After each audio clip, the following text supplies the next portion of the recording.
তীব্র তাপদাহে রাজশাহী নগরীর ফুটপাতগুলোতে যেসব শরবত বিক্রি হচ্ছে সেগুলোর অধিকাংশই মাছ ও লাশ সংরক্ষণের বরফ মিশিয়ে তৈরি করা হচ্ছে। গরমে রাস্তায় বের হওয়া মানুষ একটু প্রশান্তি পেতে পান করছেন ফুটপাতে বানানো এইসব শরবত। সাময়িক প্রশান্তি দিলেও স্বাস্থ্যর মারাত্মক ঝুঁকির মুখে ফেলে দিচ্ছে বলে জানান রাজশাহী সিটি কর্পোরেশনের প্রধান স্বাস্থ্য কর্মকর্তা। আইসক্রিম অথবা কুসুরের যে রস এগুলো বিক্রি করা হচ্ছে, এগুলো যদি পরিষ্কার পানি দিয়ে না করা হয়, তৈরি না করা হয়, হাত পরিষ্কার করে ধুয়ে না করা হয়, তাহলে তো জীবাণু থাকতেই পারে, বিভিন্ন ধরনের ব্যাকটেরিয়া।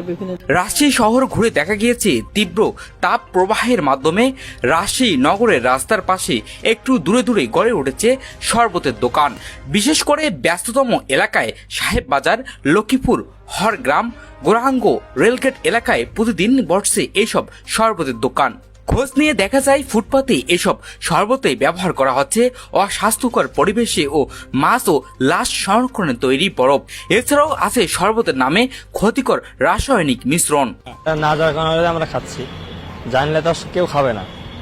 ক্ষতি বুঝতে পারিনি, এতে আমি খাচ্ছি 2 দিন খানো, তো ক্ষতি বুঝতে পারিনি।